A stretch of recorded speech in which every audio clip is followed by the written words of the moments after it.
Hey everybody, welcome back to the Tom and Jesse Talk Movies. I'm Tom. I'm Jesse. And this month, we are doing summer blockbusters. So today we're going to be talking about Batman Forever, directed by Joel Schumacher from 1995, starring Val Kilmer as Batman, and Nicole Kidman, Chris O'Donnell, Mr. Tommy Lee Jones, and Jim Carrey of all people. And next time we're going to be talking about Steven Spielberg's Jaws, which will be a first-time watch for Jesse. So Batman Forever. This is, there was Batman in 1989. We had Michael Keaton playing Batman. He reprised the role in Batman Returns a few years later. And this time it's the first and only time Val Kilmer is playing Batman. Yes. 1995. I remember owning this movie on VHS when I was a younger kid. They had all the toys, all the paraphernalia. All the toys, the action figures, everything. So we're like, yeah, Batman Forever. We like Batman movies. And this one, hadn't seen it in a while. Do you remember the last time you watched Batman Forever? Probably, in full like that. It's like from beginning to end. Probably was when I was like maybe 10 or 11 on VHS. Yeah. So this was kind of like a fresh watch. I always loved it as a kid. I loved Batman Returns as well, but great time to revisit it. Sure. So this was, you had seen it before? Oh, many times. Okay. I think I definitely own Batman and Robin, which coincidentally was the sequel, which Joel Schumacher directed. Turned out to be colossal mistake for the franchise. They essentially killed Batman until they ended up rebooting it with Christopher Nolan. That was the infamous one with Arnold Schwarzenegger's Mr. Freeze, and there's plenty of one-liners. Anyway, we're going to focus solely on Batman Forever today. Yes. So it's been a very long time since I rewatched it. And in essence, it's not so much an origin story. Now, the little bit of behind-the-scenes stuff would be that the first two Batman films were Tim Burton vehicles, and the studio decided that they wanted to make something even more profitable and kind of lighter in tone, and that's when they brought Joel Schumacher on board. And the tone greatly kind of contrasts what the first two were in terms of being kind of dark and gritty visually. There's a lot of bright colors. The visual aesthetic is completely different from what the first two Batman films looked like. The first two films, obviously, they didn't concern Robin. Character of Robin plays a large role in this film. And we're also kind of introduced to the characters of Two-Face, played by Tommy Lee Jones, and the Riddler, played by Jim Carrey, who's just his nuts and crazy self, and it works excellently. So you kind of have all these different plot lines woven together, along with kind of a love interest, played by Nicole Kidman, who we forgot to mention. Oh, yeah. And forgettable the character is very forgettable, so I think that's kind of why we might have forgotten about that. But what are your thoughts? Like, what do you think about the movie overall? You're seeing this now, like, as an adult, many years later. I like the movie quite a bit. I do. And it's for a lot of, obviously, nostalgic reasons, growing up with this movie. But, watching it now, it's certainly goofy and more comic booky and certainly more kiddie than the previous Batman movies. The Tim Burton Batman movies were much darker, and this one is like, I would, let my 10-year-old go see it. So it's fine. And I think that's probably what they were aiming for. The studio just like, how can we make this a cash cow? And while I'm not a big superhero person, though, I had to pick, like, I do like Batman movies overall, but, this I liked for the aesthetic. I really thought Val Kilmer was good as Batman. And that was great. I never thought I'd be saying that because, he's Val Kilmer, enough said. I don't think he's a great actor. Maybe you're wrong. That's fine. Maybe years ago, but like, as Batman, okay. I thought he did his job, and I really liked Chris O'Donnell as Robin. I liked his introduction to this movie. You get just enough backstory. He's kind of like this rebellious, I guess, like 20-year-old or something. And, I thought that was cool. They could have definitely gone deeper with that, but to me, the standout was Jim Carrey as the Riddler. Totally agree. And I think that's perfect casting. He's known for being goofy and very animated. And I think that worked out perfect for the Riddler, you know. But I think the story overall is just, you know, a continuation of, okay, these villains are terrorizing the city, and, you know, that's it. So it's incredibly entertaining. I think it's a super fun movie. Yes, it has more of a corny, kind of hammy tone, but I think it works in this universe. And I think it also works because it was 1995. If this movie had come out now, don't know if I would like it as much, but I think it being in the 90s, shot as a 90s movie, it has a certain charm to it. So I do like it. You know, it's still miles better than Batman and Robin. But I think what really keeps me on board is the characters. And I think the casting is really what sold it. Yeah, like what I don't like is, some of the dialogue is not great in this movie. It's extra corny. And I think they were maybe at times going for like a profusion of one-liners. Yeah. Like I feel like almost at times that they don't know how to balance the serious moments with the kind of over-the-top moments. And I think that there are moments where like Val Kilmer is having this sort of meditative moment where he's reflecting on his past, and then 2 seconds later you're getting one of these one-liners that feels just so totally out of place. So. Yeah, like this is the movie where you could feel that it's like ripped right from a comic book, where it's like I could swear they could just put one of those like speech bubbles up to one of the characters and it would fit. And some of those moments work and some of them don't. And I have to say the biggest downfall of this movie for me is Tommy Lee Jones' Two-Face. I don't like him as Two-Face. To me, he does not play the part well. I actually prefer in the newer Batman movies a darker Two-Face, and Aaron Eckhart playing him, I thought he did fine. And then Nicole Kidman's character is useless in the movie. I feel like the only reason this character exists is because it's Nicole Kidman, and obviously very popular at the time, and she still is. And she's a great actress. She's a great actress. It's just a terrible. In this movie, right? It's a terrible character. So there's nothing like wrong. Like she didn't do anything wrong. But I think she did a little bit wrong. I think she's overacting, and she's so. I think she was being told to act that way, but no, I get it. But it's like every scene with her feels useless. You could delete her from the movie, and we don't really miss anything. Right. And there's this total forced romance between her and Batman, and like it does not work.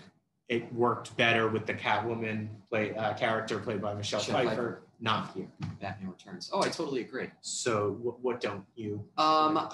This is funny because I was a little bit apprehensive in going into this and kind of rewatching it because again, like this was a movie that was so important to me as a child, and I look back on it so favorably.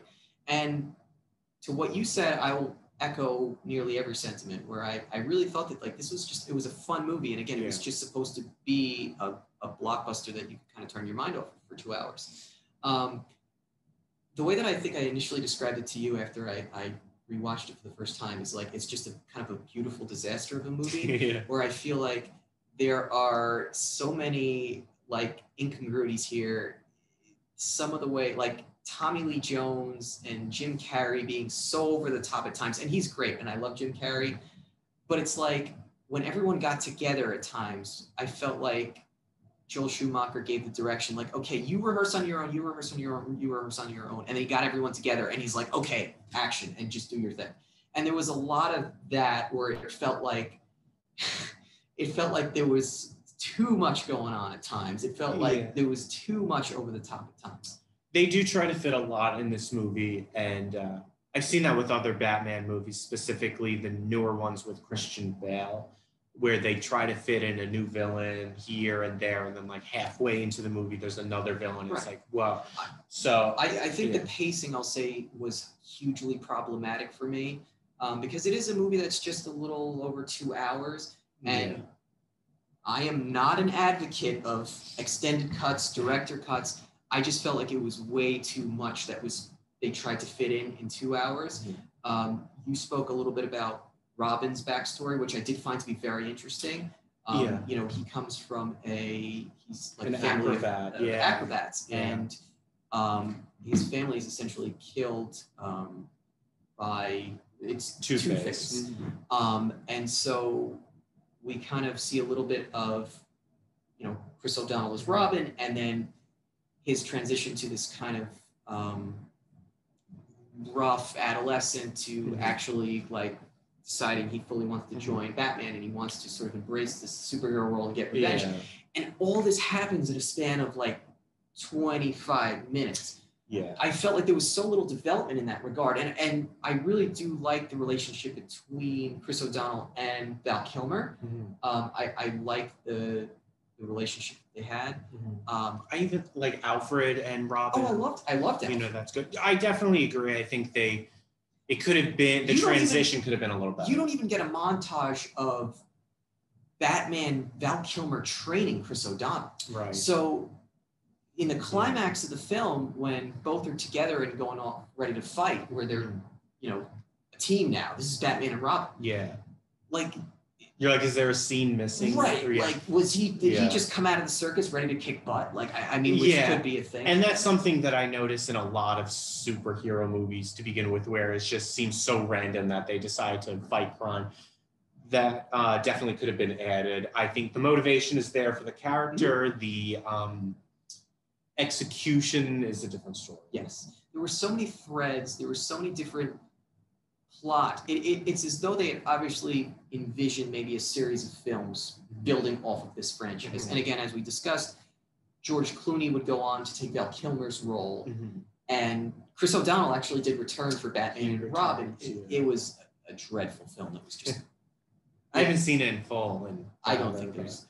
No. But there's a lot that I found to be very admirable about this film. I found that when you had, coming off the success of the first two Batman movies with that sort of really dark and gritty aesthetic, Joel Schumacher went in the totally opposite direction. And the color palette is vibrant, and there are greens and there are neons. I like the look of the movie a lot. I loved it. And I said to you, after I watched it, I would just like love to explore this version of Gotham City, because everything about it was interesting, from the costume design, from the set design. It did feel like it was a very big budget film. Yeah. I like the atmosphere of the movie and the setting. I like this world that we are in. And, you know, I was just on board for that. I mean, it's not going to win any Oscars, but I was there for it. This is one of the rare examples where I feel like a little bit of goofiness goes a long way.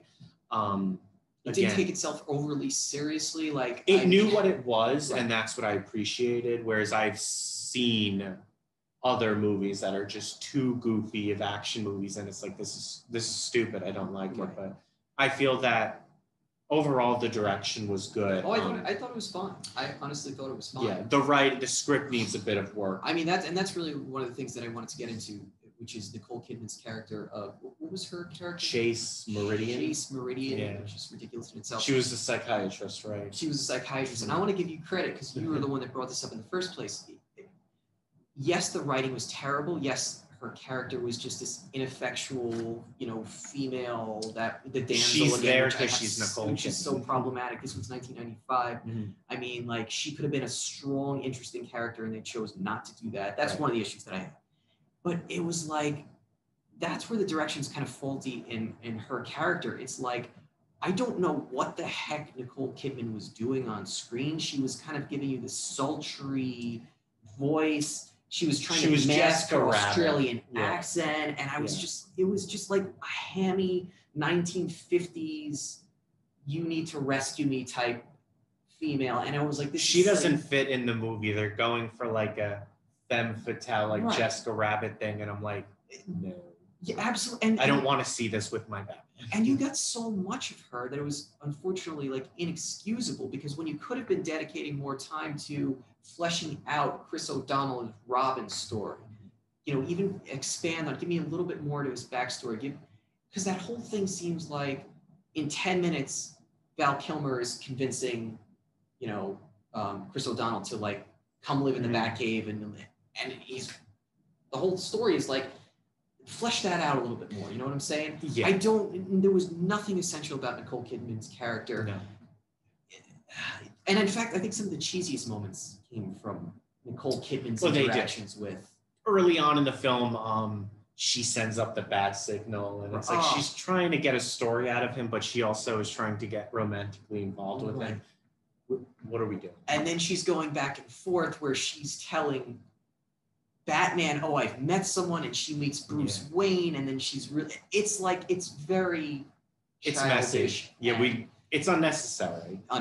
So, but beyond that, I mean, I thought it was really, really fun. And I liked how the Riddler, I like how he becomes the Riddler. I thought that was cool. Obviously, he's the scientist, takes his job very seriously, and nobody else takes him seriously. And I like the scene where he throws his boss out the window. That was cool. Right. That's what I like in this movie. That stuff is good.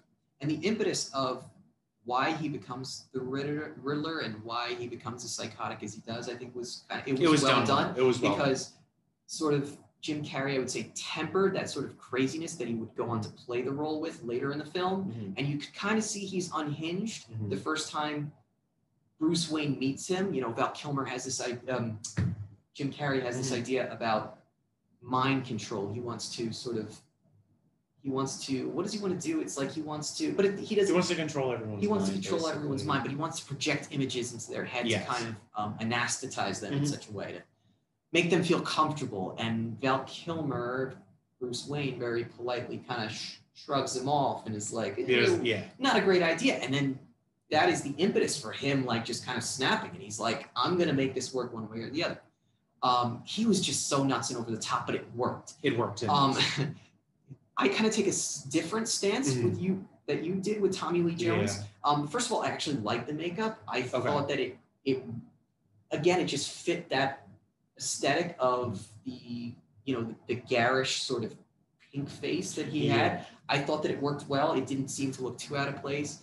And Tommy Lee Jones, while I agree there were points where he was just a little bit too over the top, their interaction specifically between Tommy Lee Jones as Two-Face and the Riddler and Jim Carrey, I like there were times where Tommy Lee Jones was snapping on the Riddler, and he's like, this is your place, and you get in your place. So I like the interactions between them. I really didn't find anything too faulty with him. Right. It was a lot I liked, and this is one that I would definitely kind of rewatch in another couple of years, because I was kind of holding off on watching this, because I'm like, is this going to destroy my childhood, which I so fondly recall? I know what that's like. I had some problems, and objectively, I think that we both kind of can identify those problems, but this movie gets a lot of flack, I would say, overall. People do not, this is not a very beloved movie in the Batman universe.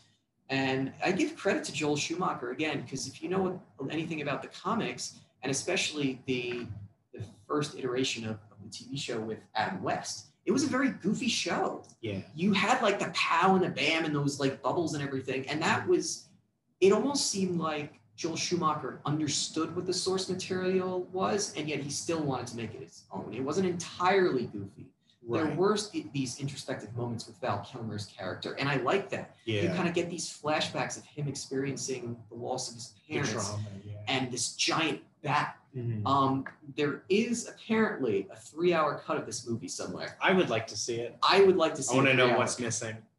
I would like to see it 3 hours. What was done? Because apparently it is darker in tone too, and storylines are more fleshed out.